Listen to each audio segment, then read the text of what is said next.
Hello students, good morning.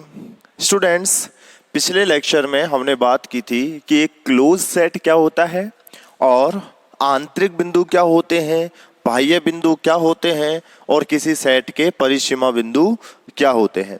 तो students, जैसा कि हम ये सभी डेफिनेशन रियल एनालिसिस वास्तविक विश्लेषण में लास्ट ईयर सेकेंड ईयर में पढ़ चुके थे, तो इसी की बेस जब आपने सेकेंड ईयर में थ्योरी ऑफ कन्वर्जेंस वाली बुक पढ़ी होगी तो उसमें भी ये सब कुछ डेफिनेशन दी हुई है।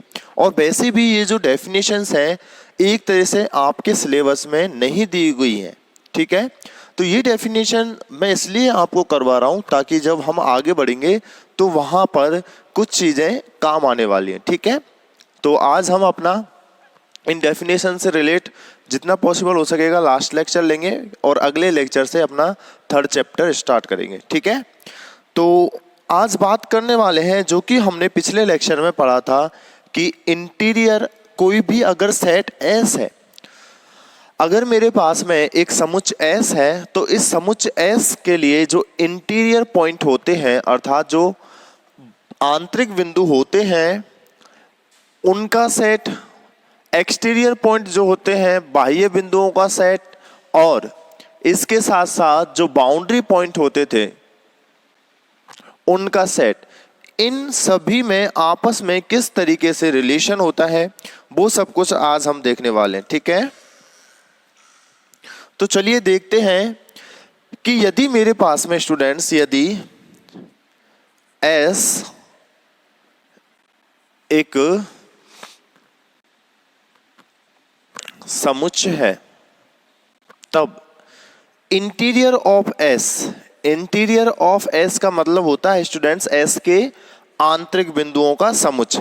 तो ये क्या होता है, एस के आंतरिक बिंदुओं के समुच्च में वो सभी जेड नॉट, वो सभी जेड बिलोंगिंग्स टू सी होते हैं जिनके लिए जो इनका नेबरहुड होता है एन जेड नॉट वो सबसेट होता है इस समुच्च एस का, ठीक है ना, जहां पर Z not also belongings to S, ठीक है। तो ये जो सब प्रतिवेश है, ये जो आपका सामीप्य है, ये अगर इसका सबसेट है तो जेड नॉट जो होगा इसका आंतरिक बिंदु होगा। अब बात करते हैं exterior of S. Exterior of S का मतलब क्या हुआ कि समुच्च एस के सभी बाह्य बिंदुओं का समुच्च। अब बाह्य बिंदुओं का समुच्च क्या होता है स्टूडेंट्स, देखिए ये होता है interior of C minus S. देखिए सी माइनस एस क्या है, यदि मेरे पास में एक सम्मिश्र समतल में जेड कोई समुच्च ये है, मतलब एस, एस अगर ये है तो ये पूरा सेट क्या है सी, हर जगह पे ये सी तो है, कॉम्प्लेक्स नंबर का सेट। तो अब मुझे चाहिए इस समुच्च सेट का बाहरी बिंदु, समुच्च सेट के बाहरी बिंदु क्या हो जाएंगे, तो ये समुच्च सेट के जो बाहरी बिंदु होंगे वो इस सी में से अगर इस एस को घटा दूं, सी माइनस के एस, तो मुझे क्या मिलता है, ये सब बाहर के बिंदु सी माइनस एस में से। तो इस पूरे सेट का जो इससे बाहर का है सी माइनस एस का मतलब कि सी में से ये पार्ट घटा दिया, तो इसके अलावा जो बचा है इनका जो इंटीरियर पॉइंट होंगे, इन सी माइनस एस के जो आंतरिक बिंदु होंगे वो एक्सटीरियर ऑफ एस कहलाते हैं। सही बात है, क्योंकि इस समुच्च एस के बाहर के बिंदु कौन से हैं, ये। अब इन्हें मैंने सी माइनस एस ना के interior of C minus S क्यों कहा, क्योंकि इसमें अब ये परिसीमा बिंदु नहीं आ रहे, ठीक है। क्योंकि अगर मैं सी माइनस एस कहता तो हो सकता था इसमें ये परिसीमा बिंदु भी आ जाते, तो मुझे केवल इस पूरे सेट का, इसको छोड़ के इस पूरे सेट का क्या चाहिए, इंटीरियर, ठीक है। तो ये हुआ हमारे पास में एक्सटीरियर ऑफ एस। इसके अलावा जो बाउंड्री पॉइंट है एस के, परिसीमा समुच्च, परिसीमा समुच्च क्या होता है, परिसीमा समुच्च में डेल्टा एस से डिनोट करते हैं और डेल्टा एस जो होता है वो बराबर होता है एस बार माइनस के interior of S. S bar minus के इंटीरियर ऑफ एस का मतलब क्या हुआ, एस बार में कौन से पॉइंट होते हैं, एस बार जो होता है स्टूडेंट, चूंकि एस बार क्या होता है S union S dash, S set S के अवयव के साथ साथ एस डैश मतलब कि एस के सभी सीमा बिंदु, ठीक है। तो अगर मैंने इस एस बार में से इंटीरियर ऑफ एस घटा दिए, इंटीरियर ऑफ एस घटा दिए, यानी कि ये एस है, एस बार क्या होगा, ये एस प्लस इसके सभी सीमा बिंदुओं का समुच्चय। तो अगर मैंने उस एस बार में से इसके इंटीरियर घटा दिया, अंदर के पॉइंट, तो सीमा बिंदुओं का समुच्चय, सीमा बिंदु क्या बचे, परिसीमा समुच्चय, परिसीमा बिंदु, ठीक है ना। तो इस तरीके से डेल्टा एस को हम S bar minus interior of S भी लिखते हैं, ठीक है।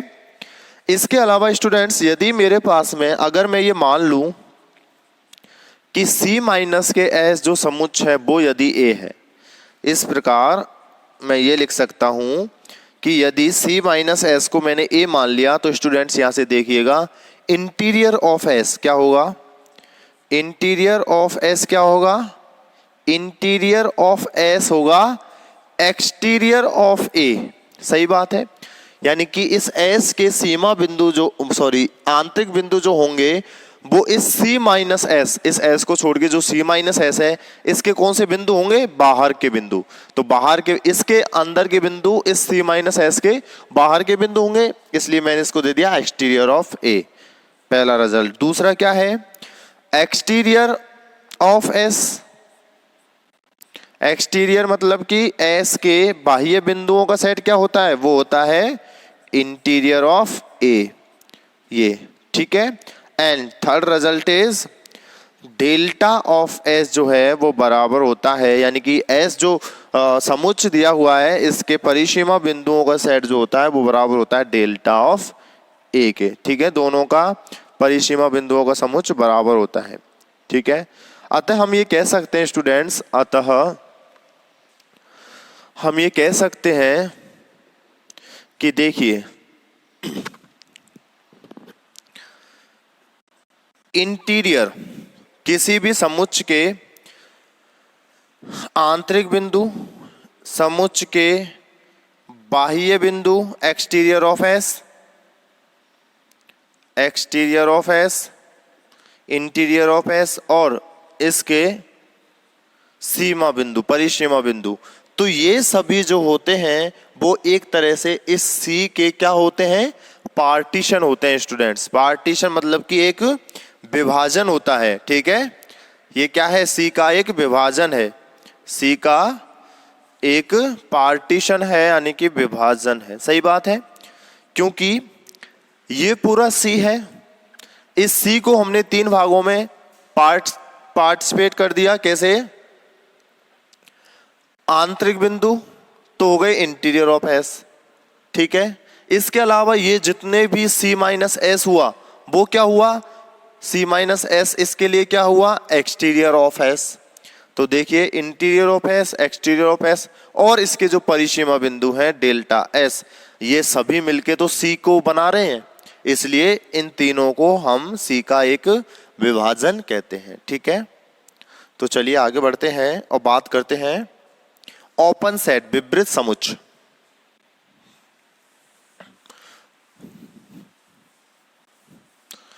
ओपन सेट क्या होता है स्टूडेंट्स, विवृत समुच्चय होता है यदि आपके पास में कोई भी समुच्चय एस दिया गया है तो उस समुच्चय एस का प्रत्येक बिंदु यदि उसका आंतरिक बिंदु है, प्रत्येक बिंदु उसका क्या होना चाहिए, आंतरिक बिंदु होना चाहिए। आंतरिक बिंदु का मतलब कि उस बिंदु का जो भी आप छोटे से छोटा प्रतिवेश लेकर चलते हैं वो छोटे से छोटा प्रतिवेश में उस समुच्चय एस के क्या होने चाहिए, कम से कम एक अवयव तो होना ही चाहिए, ठीक है। अगर एक भी अवयव नहीं है समुच्चय एस का इस जेड नोट के प्रतिवेश में, तो जेड नोट समुच्चय एस का आंतरिक बिंदु नहीं होगा, ठीक है।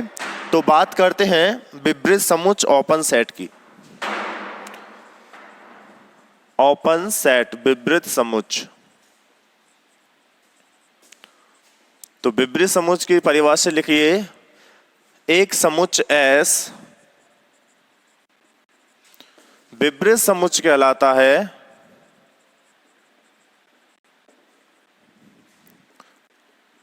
यदि एस का प्रत्येक अवयव या फिर एस का प्रत्येक बिंदु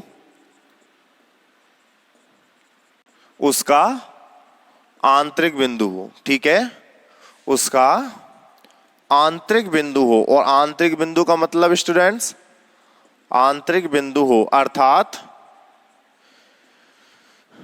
प्रत्येक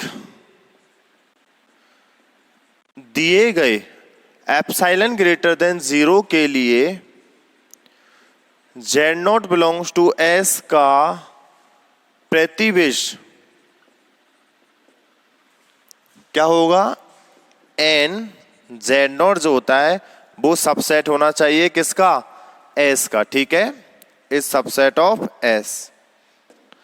तब Z नॉट प्रत्येक दिए गए एप्सिलॉन के लिए Z not belongs to S का प्रतिवेश and Z nought is subset of S होना चाहिए। ठीक है, प्रत्येक Z नॉट के लिए, यहां पे भी लिख लीजिए एप्सिलॉन के लिए प्रत्येक Z नॉट यानी कि S का जो प्रत्येक बिंदु होगा Z नॉट उसका प्रतिवेश इसका सबसेट होना चाहिए। इसका मतलब ये हुआ कि प्रत्येक S का Z नॉट क्या होगा, इसका आंतरिक बिंदु होगा। ठीक है, जैसे कि स्टूडेंट्स एग्जाम्पल के लिए मैं बात करूं कि एक सेट S है जिसमें वो सभी Z not belongs to C है जिनके लिए मोड Z लेस देन 1 है। बेसभी Z है जो कि मोड Z लेस देन 1 के लिए, अर्थात जैसे कि ये सममित समतल में मोड Z लेस देन 1 इकाई त्रिज्या का ये एक वृत्त सर्कल है। तो इसके अंदर के सभी point mode Z less than 1 है, इक्वल नहीं है students, mode Z less than 1 है यानी कि बाउंड्री पॉइंट नहीं है, इसके सभी ये अंदर के। तो इसलिए ये क्या हो जाता है, एक विवृत समुच्चय। एक क्या है ये, विवृत समुच्चय। और जैसा कि मैंने समवृत्त समुच्चय में भी बताया था कि C और फाई जो है ये भी विवृत समुच्चय है। ठीक है, जैसे कि आपने पढ़ा था कि जो रियल नंबर होता है, रियल नंबर सेट R समवृत्त भी होता है और विवृत भी होता है, जब आपने रियल एनालिसिस में पढ़ा था। और एम्प्टी सेट फाई भी विवृत होता है, समवृत्त होता है। ठीक है, तो फाई भी यहाँ पे विवृत समुच्चय होता है, क्योंकि मुझे एक बार आप फाई में कोई भी एलिमेंट ला के दे दो, मैं उसको बता दूंगा कि वो इस फाई समुच्चय का आंतरिक बिंदु है, बट आप ला के तो दो। ठीक है, एंड थर्ड पॉइंट को आप लिख सकते हैं स्टूडेंट्स। देखिए, जो आपके पास में आंतरिक बिंदुओं का समुच्चय होता है, आंतरिक बिंदुओं का समुच्चय यानी कि जो आंतरिक समुच्चय होता है, आंतरिक समुच्चय स्टूडेंट्स S का जो भी अपने पास में S सेट है उसके आंतरिक बिंदुओं का समुच्चय सबसे बड़ा, S का सबसे बड़ा विवृत उपसमुच्चय होता है स्टूडेंट्स, विवृत उपसमुच्चय होता है। क्यों?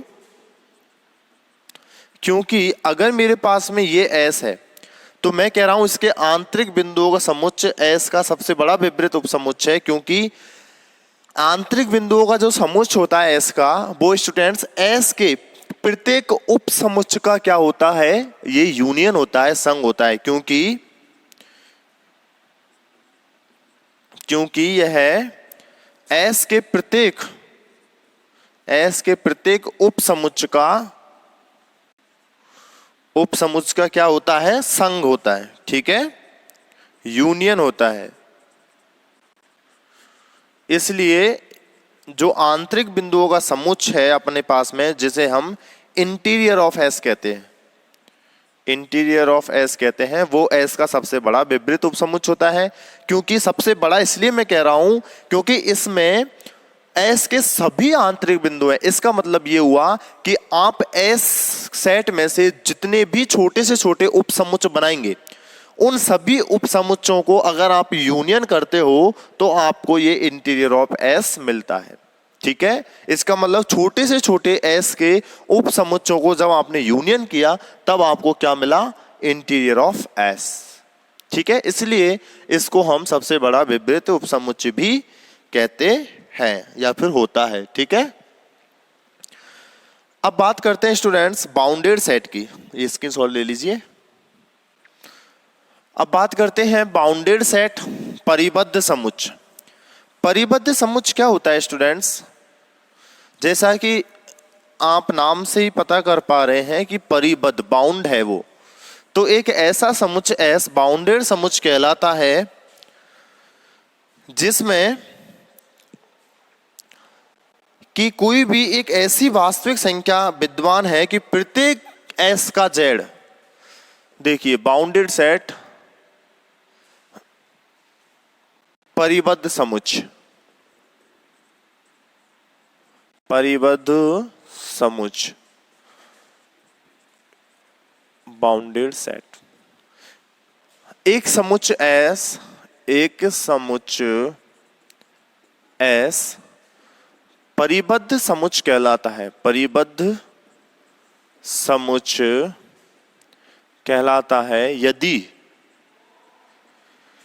एक वास्तविक संख्या, स्टूडेंट्स एक वास्तविक संख्या के इस प्रकार विद्यमान हो कि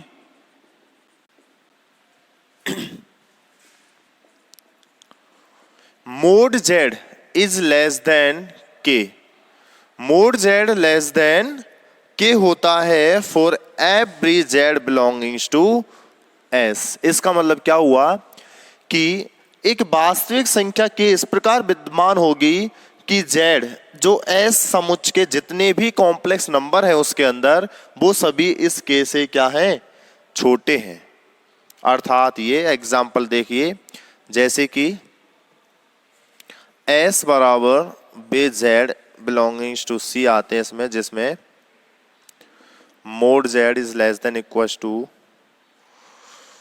1, या फिर इसके लिए तो खैर ये है ही mod Z less than equal to 1, या फिर मैं बात करूं एस बराबर सेट हम ले लेते हैं iota upon N, where N belongs to capital of N. ठीक है, ये अगर आपके पास में सेट है तो ये एक स्टूडेंट्स परिबद्ध समुच्च है, ये एक परिबद्ध समुच्च है। क्योंकि कैसे, देखिए एस क्या है यहाँ पे, आयोटा कॉमा आयोटा बटे 2 कॉमा आयोटा बटे 3 कॉमा आयोटा बटे 4 कॉमा आयोटा बटे 5 and so on, iota upon infinity 0। ठीक है, यानी कि आयोटा। तो मैं क्या कह रहा हूं, इस समुच्च एस के प्रत्येक जेड के लिए, यानी कि प्रत्येक जेड का अगर मैं मोड निकाल, जैसे मोड ऑफ आयोटा बराबर क्या होता है 1, सही बात है। तो इसका मतलब ये हुआ स्टूडेंट्स, और बाकी ये सभी मोड आयोटा अपॉन 2 बराबर 1/2। तो इस तरीके से ये वैल्यू धीरे धीरे घटती जाती है, 1 सबसे बड़ी वैल्यू है। तो हम यहाँ पे कह सकते हैं कि इसके लिए एक वास्तविक संख्या के बराबर 2 जो कि ग्रेटर देन 1 होनी चाहिए स्टूडेंट्स, ग्रेटर देन 1 होनी चाहिए, इस प्रकार विद्यमान है कि, इस प्रकार विद्यमान है कि मोड जेड जो होता है which is less than 2 for every Z belongings to S. सही बात है, जेड का इस एस का प्रत्येक अवयव इस 2 से कम है, सही बात है ना, इस 2 से कम है, इसलिए ये एक परिबद्ध समुच्च होता है। ये नॉर्मल डेफिनेशन थी। एक स्टूडेंट्स आपके पास में एक बोल्जानो थ्योरम आती है। बोल्जानो प्रमेय क्या कहता है, जो कि आपने रियल एनालिसिस में भी पढ़ी है, बोल्जानो बायस्टास थ्योरम के नाम से, जहाँ पे आपने रियल एनालिसिस में थ्योरी ऑफ कन्वर्जेंस सेट के लिए भी पढ़ा है और अनुक्रम के लिए भी पढ़ी है। वो थ्योरम का स्टेटमेंट, वो स्टेटमेंट कहता है कि प्रत्येक परिबद्ध अपरिमित, प्रत्येक अपरिमित परिबद्ध समुच्च का कम से कम एक सीमा बिंदु अवश्य होता है। ये आपने थ्योरी ऑफ कन्वर्जेंस में सीक्वेंस के लिए भी पढ़ी, अनुक्रम के लिए भी पढ़ी और सेट समुच्च के लिए भी पढ़ी थी। तो यहाँ पे भी उसका स्टेटमेंट बोल्जानो थ्योरम का यही है कि सम्मिश्र समतल में प्रत्येक परिबद्ध परिमित समुच्च, अपरिमित समुच्च, परिमित नहीं, फाइनाइट नहीं कहना है, इनफाइनाइट बताना है, कि सम्मिश्र समतल में प्रत्येक अपरिमित समुच्च का कम से कम एक सीमा बिंदु अवश्य विद्यमान होता है। ठीक है, तो इसका स्टेटमेंट आपको याद रखना है। तो ये हुए स्टूडेंट्स अपने पास में परिबद्ध समुच्चय। अब बात करते हैं कनेक्टेड सेट, संबद्ध समुच्चय। कनेक्टेड सेट संबद्ध समुच्चय क्या होता है, देखिएगा। संबद्ध समुच्चय आपने रियल एनालिसिस में भी पढ़ा है, यहां पे भी चलिए देख लेते हैं। कनेक्टेड सेट संबद्ध समुच्चय।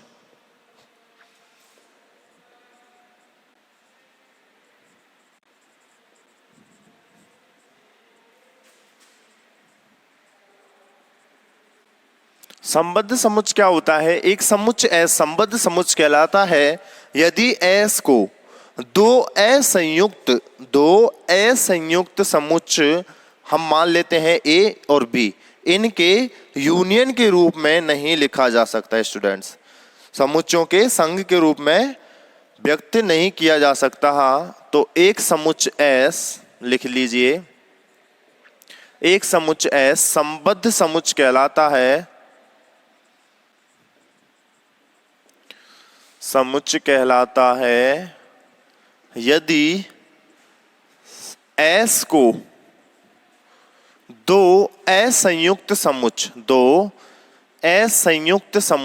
असंयुक्त का मतलब क्या होता है, डिसजॉइंट, इसको इंग्लिश में कहते हैं असंयुक्त, डिसजॉइंट सेट। दो असंयुक्त समुच्चय ए तथा बी के संघ के रूप में व्यक्त नहीं किया जा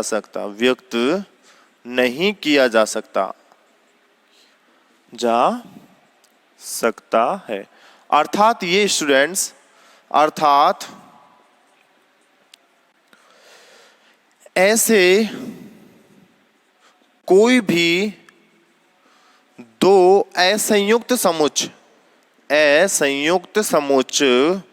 ऐसे कोई भी दो असंयुक्त समुच्चय ए व बी विद्यमान नहीं हो कि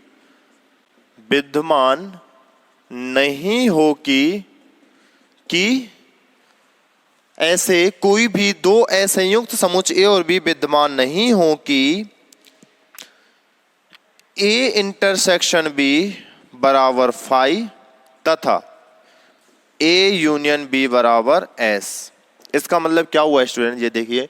सबसे पहले मैं कह रहा हूं कि एक समुच्चय एस संबद्ध समुच्चय कहलाता है, कनेक्टेड सेट कहलाता है यदि एस को दो असंयुक्त समुच्चय क्या होता है स्टूडेंट्स, दो सेट ए और बी असंयुक्त समुच्चय कहलाते हैं, डिसजॉइंट कहलाते हैं यदि उनका इंटरसेक्शन फाई हो। उनका जो सर्वनिष्ठ है वो क्या होना चाहिए, एम्प्टी सेट होना चाहिए, तब वो दोनों कैसे कहलाते हैं, असंयुक्त समुच्चय। तो अगर मैं किसी सेट एस को ऐसे दो असंयुक्त समुच्चय के संघ के रूप में व्यक्त नहीं कर सकता तो ये सेट एस कनेक्टेड सेट कहलाता है। या फिर ऐसे कोई भी दो असंयुक्त समुच्चय ए और बी विद्यमान नहीं है कि मैं इस एस को इन दोनों समुच्चय के यूनियन के रूप में लिख सकूं, ठीक है, तब ये समुच्चय एस संबद्ध समुच्चय कहलाता है। ठीक है स्टूडेंट्स। और अगर इसके विपरीत अगर मैं बात करूं कि यदि एस दो अरिक्त असंयुक्त समुच्चयों का संघ है, इसके विपरीत यदि एस दो अरिक्त नॉन एम्प्टी, दो अरिक्त असंयुक्त समुच्चयों का क्या है, संघ है। अर्थात क्या हुआ, अर्थात ऐसे दो समुच्चय ए व बी विद्यमान है। यहां पे हमने कहा था विद्यमान नहीं है, यहां पे हम कहेंगे विद्यमान है कि हम ए इंटरसेक्शन बी तो फाई होना चाहिए तथा इस एस को हम ए और बी के संघ के रूप में रिप्रेजेंट कर सकें। अगर हम एस को दो असंयुक्त, इसका मतलब क्या है, ए और बी असंयुक्त है, अगर मैं इस एस को दो असंयुक्त समुच्चय के यूनियन के रूप में लिख पा रहा हूं तो ये एस क्या होता है, एक, तब एस असंबद्ध समुच्च कहलाता है। असंबद्ध समुच्च, असंबद्ध समुच्च कहलाता है। ठीक है, ठीक है, असंबद्ध समुच्च कहलाता है। और यदि हम एस को दो असंयुक्त समुच्च के यूनियन के रूप में नहीं रिप्रेजेंट कर सकते तो ये कहलाता है संबद्ध समुच्च। जैसे कि स्टूडेंट्स, एक सेट एस में वो सारे जेड हैं जिसके लिए mod Z less than equal to 1 है, तो ये समुच्च क्या होगा स्टूडेंट्स? एक संबद्ध समुच्च है, एक संबद्ध समुच्च है। क्योंकि students mod Z less than equal to 1 यानी कि ये इस प्रकार का सेट होगा, इसके अंदर और प्लस बाउंड्री पॉइंट, इसको हम ऐसे कोई भी दो असंयुक्त समुच्च के यूनियन के रूप में रिप्रेजेंट नहीं कर सकते। क्योंकि यहाँ पे आप देख पा रहे हैं ऐसे कोई भी दो ए और बी सेट नहीं होंगे कि उनका इंटरसेक्शन तो क्या हो, फाई हो, पर उनका यूनियन क्या हो, ये सेट खुद एस ही हो। ठीक है, इसलिए इस समुच्च के लिए अगर मैं, जैसे कि मैंने मान लिया ए मैंने ले लिया सपोज सी माइनस एस, ये तो क्या है एस। ठीक है, अगर मैंने ए ले लिया सी माइनस के एस और इस बी को नाम दे दिया एस। ठीक है, तो देखिए सबसे पहली बात है कि ऐसे सेट कौन से होंगे जिनका इंटरसेक्शन फाई होगा इस समुच्च एस के लिए? एक तो इसके बाहर वाला और एक ये खुद, जब इनका इंटरसेक्शन लेंगे तो वो फाई होगा, लेकिन उनका यूनियन तो स्टूडेंट्स पूरा सी हो जाएगा, ना कि ये समुच्च एस।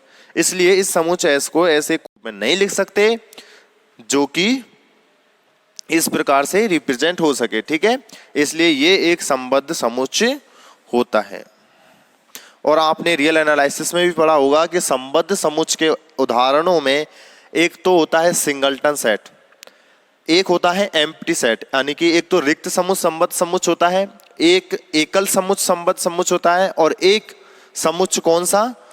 इंटरवल टाइप, जैसे कि 1,2। इंटरवल टाइप जो समुच्च होता है वो भी संबद्ध समुच्च होता है, इसके अलावा कोई भी समुच्च संबद्ध समुच्च नहीं होते। ठीक है, और स्टूडेंट्स इसके अलावा आपके पास में डेफिनेशन है जैसे कि लाइन सेगमेंट, रेखाखंड, पॉलीगन, बहुभुज। तो रेखाखंड तो मैं आपको पहले भी ऑप्टिमाइजेशन टेक्निक में बता चुका हूँ, सेम वैसे ही डेफिनेशन है कि अगर समुच्च एस, मतलब कि रेखाखंड का मतलब क्या होता है वहाँ पे मैंने बताया था, तो यहाँ पे भी बता दूं कि Z1 और Z2 अगर दो सम्मिश्र संख्या है तो इनसे गुजरने वाला रेखाखंड जो होगा वो वह सेट होता है कौन सा? जिसके वह Z बिलोंग्स टू C होगा यहाँ पे, जिनके लिए Z बराबर होगा लैम्बडा Z1 प्लस के 1 माइनस के लैम्बडा Z2। ये डेफिनेशन मैंने बताई थी आपको वहां पर ऑप्टिमाइजेशन टेक्निक में, रेखाखंड की डेफिनेशन जहां पे लैम्बडा ग्रेटर देन 0 से लेस देन इक्वल टू 1, यही होती थी ना ऑप्टिमाइजेशन टेक्निक में भी मैंने बताई थी आपको रेखाखंड की डेफिनेशन। तो इस तरीके से हम यहाँ पे भी इसको भी रिप्रेजेंट कर सकते हैं, इसको हम ऐसे भी लिख सकते हैं लैम्बडा Z1 प्लस के Z2 माइनस के लैम्बडा ऑफ Z2, यानी कि इसको हम लिख सकते हैं Z2 प्लस के लैम्बडा इंटू Z1 माइनस के Z2, इस तरीके से भी लिख सकते हैं। तो ये सेट जो होगा वो क्या कहलाता है? दो बिंदुओं Z1 Z2 से गुजरने वाला रेखाखंड का समीकरण। ठीक है, पॉलीगन, इन्हीं रेखाखंड, अगर मेरे पास में दो से ज्यादा बिंदु है Z1 Z2 से Zn तक हैं तो उनके पॉलीगन बहुभुज, जैसे कि Z1 से Z2, Z2 से Z3, Z4 से Z3 से Z4, Z4 से Z5, इस तरीके से जाने वाले रेखाखंडों का पूरा समुच्च जो यूनियन होता है वो कहलाता है पॉलीगन बहुभुज। अब ये अगर Z1 है और ये अगर Zn है यहाँ पे, और इस तरीके से हमारे पास में इन अलग अलग Z1 से Z2 रेखाखंड, Z2 से Z3, Z4 से Z, इसी प्रकार से अगर मैं इन सब का यूनियन ले लेता हूं तो वो बन जाता बहुभुज। और इसमें बताया गया है कि अगर ये बहुभुज के लिए Z1 Zn के बराबर है, यानी Z1 बराबर Zn का मतलब कि ये दोनों बराबर हैं, यानी कि इस तरीके से Z1 बराबर ये Zn यहाँ की जगह यहाँ पे है, तो ये पूरा कहलाता है एक परिबद्ध। ठीक है ना, क्या कहलाता है? एक क्लोज, बंद बहुभुज। ठीक है, ये एक बंद बहुभुज कहलाता है। तो इस प्रकार स्टूडेंट्स ये सारी डेफिनेशन, आगे जो भी डेफिनेशन है वो इतनी इंपॉर्टेंस है नहीं, क्योंकि ये डेफिनेशन सिलेबस में ही नहीं है, तो इसलिए मैंने बस इंपॉर्टेंट जो डेफिनेशन है वही आपको सामने रखी हैं। बाकी नेक्स्ट लेक्चर में हम थर्ड चैप्टर को स्टार्ट करेंगे। अभी इन डेफिनेशन को आप जितनी भी मैंने करवाई है सेकंड चैप्टर से उनको पढ़ लीजिएगा, ठीक है। आज के लिए इतना ही। Thank you so much.